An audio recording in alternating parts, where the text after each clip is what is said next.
Hello students, today's topic is phrasal verb. Phrasal verb. तो phrasal verb जो है वह होते हैं verb प्लस या तो preposition होता है या फिर adverb होता है, ठीक है ना। यहाँ तक तो अब ये क्यों यूज़ किए जाते हैं? ये इसलिए यूज़ किए जाते हैं कि these are more natural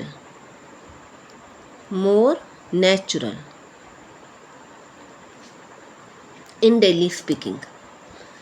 रोज़ की बोलचाल की भाषा में ये बहुत ही नेचुरल होते हैं। नंबर 2 जो है shorter and easier, SHORTER, shorter and easier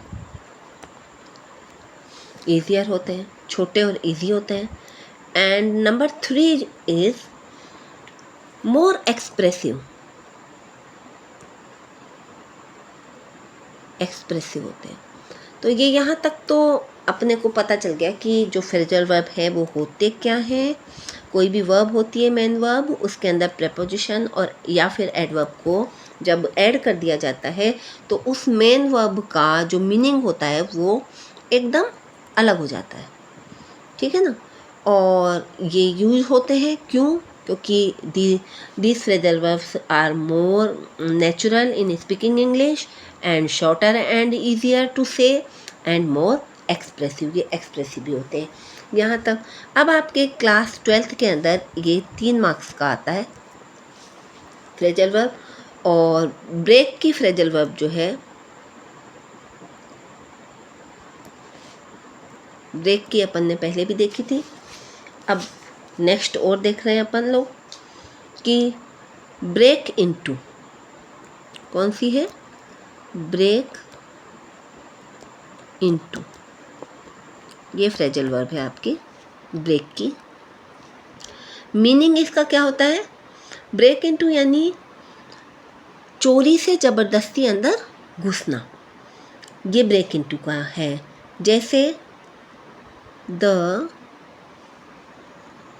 burglar यानी चोर, जो चोरी करने के लिए अंदर घुसता है। Broke into the house, burglar जो है वो हाउस में घुस गया। एंड और टुक अवे 2 बॉक्सेस और 2 बॉक्सेस उठा के ले गया।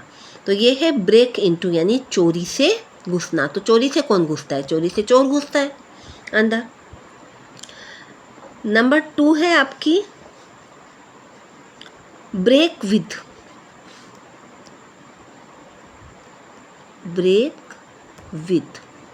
ये आपकी फ्रेजल वर्ब है नंबर 2।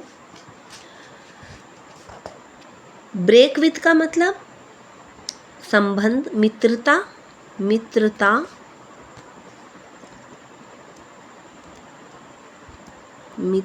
या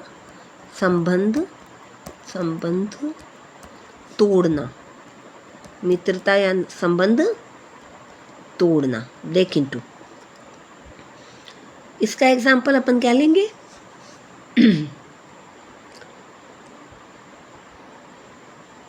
I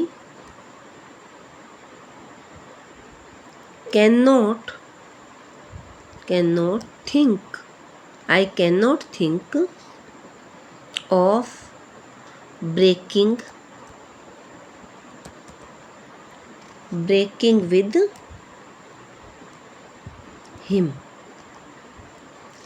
मैं उससे अपना संबंध तोड़ने का या मित्रता तोड़ने का सोच भी नहीं सकता, ठीक है ना।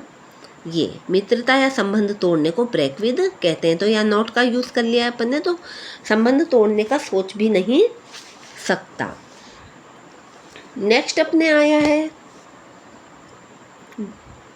नंबर 3 जो है वो है ब्रेक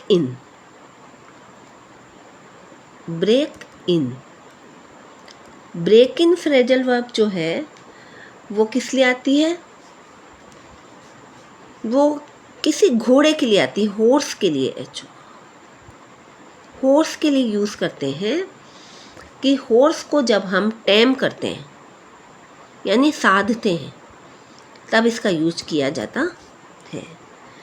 तो इसका एग्जाम्पल देख लेते हैं। The stable, STABLE, stable keeper, stable keeper, ठीक है ना। स्टेबल का मतलब होता है अस्तबल, अस्तबल का रखवाला, अस्तबल को क्या रख रखाव करने वाला। knows how to break in,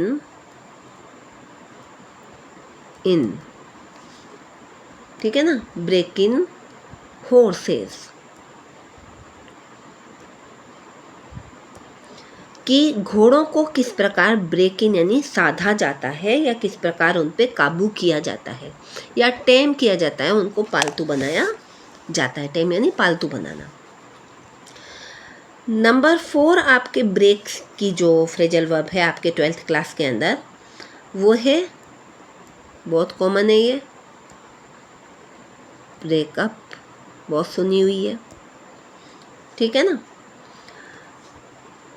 breakup का मतलब होता है समाप्त हो जाना किसी भी चीज़ का। क्या हो जाना? समाप्त हो जाना, ठीक है। तो कई जगहों पे इसका यूज होता है, आपको पता ही है। उसके साथ ही इसका एग्जाम्पल भी ले लेते हैं अपन। द मीटिंग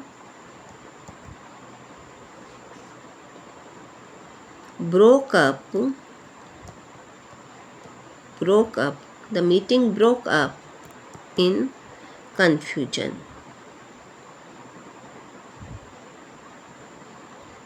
जो मीटिंग थी वो कन्फ्यूजन में, मतलब कोई निर्णय नहीं निकला मीटिंग का और वह समाप्त हो गई।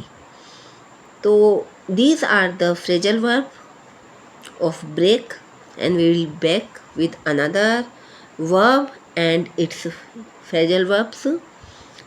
Till then, bye.